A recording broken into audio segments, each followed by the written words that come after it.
Você é um humano, você é um ser desejante, você deseja muitas coisas, desde quando você começa a, a ter os seus primeiros contatos com o mundo e descobrir o mundo. Eu lembro que eu pegava meu filho aqui no colo, ele um bebezinho, e aí eu comecei a desenhar.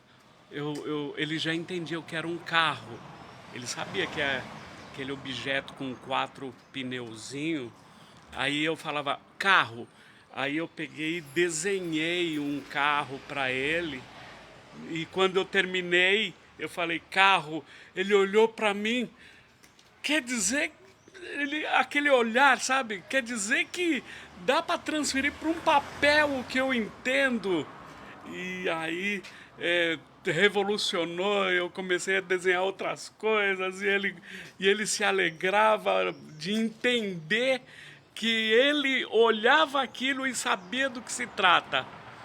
E aí, quando você fica adulto, Deus procurou, na infinita sabedoria dele, colocar em palavras aquilo que você pode entender. Ele escreveu o possível para você entender, porque se ele for falar em linguagem médica, em linguagem de doutor, você não vai entender.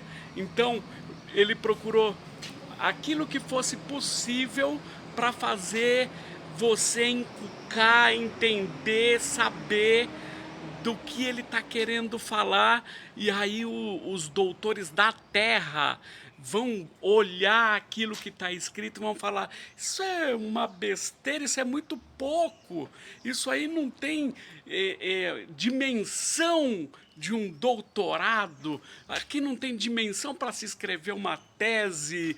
E o livro está 2000 anos, eu estou falando o Novo Testamento, está há 2000 anos sendo o livro mais vendido da Terra, sendo o livro mais conhecido do mundo, e você tem acesso a esse livro.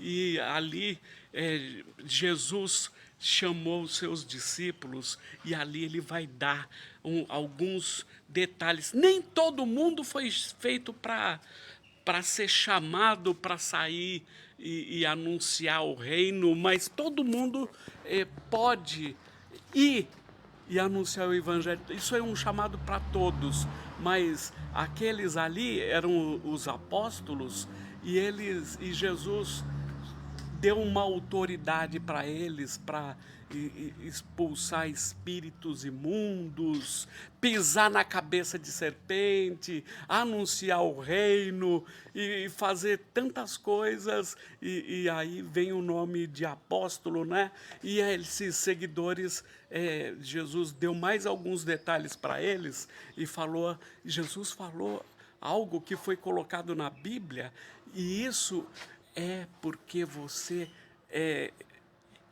vai ter a oportunidade de conhecer.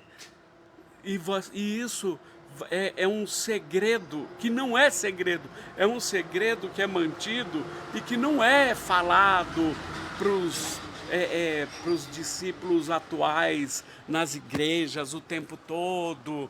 É um negócio chato, é um negócio constrangedor, mas Jesus falou para eles assim, para que eles fossem pelos lugares onde estavam as ovelhas perdidas, que depois ele vai falar, anunciar para todas as pessoas, as gentes do mundo. E ele falou assim: não leva ouro, nem prata, nem cobre no cinto de vocês, para poder estar negociando. Não, vocês vão mesmo no poder da minha ordem. Vai no poder da minha ordem e vocês vão viver disso. Nem todas as pessoas foram chamadas para viver do Evangelho. Aí eles Jesus deu mais um detalhe para eles. Ele falou assim: porque aquele que ama mais o filho e a filha do que a mim, não é digno de mim.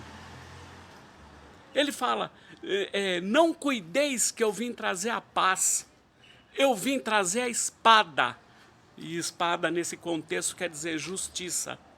Ele fala, se um homem ama, o homem ou a mulher ama mais o filho e a filha do que a mim, não é digno de mim. Se o filho ama mais pai e mãe do que a mim, não é digno de mim. Não é chato ouvir isso? É muito chato ouvir isso. Porque eu sei que você ama seu filho e sua filha de uma forma tal que você mata, que você destrói. Se alguém triscar no seu bebê, eu sei que você ama pai e mãe, porque eu já vi um homem matar o outro porque xingou a mãe, né? Então, é muito chato, tem coisas constrangedoras na Bíblia. E outra, Jesus fala, não cuideis que eu vim trazer a paz, porque tem gente que fala, descobri o evangelho, descobri a paz, agora tudo vai ser tranquilo, suave, tranquilo e favorável. E aí ele fala, não, eu vim trazer a espada, eu vim trazer justiça, eu vim constituir agora a justiça. Não é dessa forma, não concordo, não precisa ser desse jeito. E aí ele fala várias coisas dizendo que se for dessa forma que você quer, você não é digno dele. E aí ele ainda chega a dizer, e dentro de uma casa vai ser a nora contra a sogra contra a nora, pai contra filho, filho contra pai, e você fica assim e põe a mão na cabeça. Mas quando você coloca a Cristo acima de tudo, você vai ter discernimento e capacidade para contornar todas essas coisas que são naturais da humanidade e que está abalando toda a estrutura familiar nos dias de hoje, porque o homem se distanciou muito de Deus. E somente uma aproximação vai converter o coração dos pais aos filhos, dos filhos aos pais, e vai ter uma fonte de amor, uma fonte de poder para essas coisas acontecer. Ame a Deus sobre todas as coisas. E depois você vai entender como o resto vai se encaixar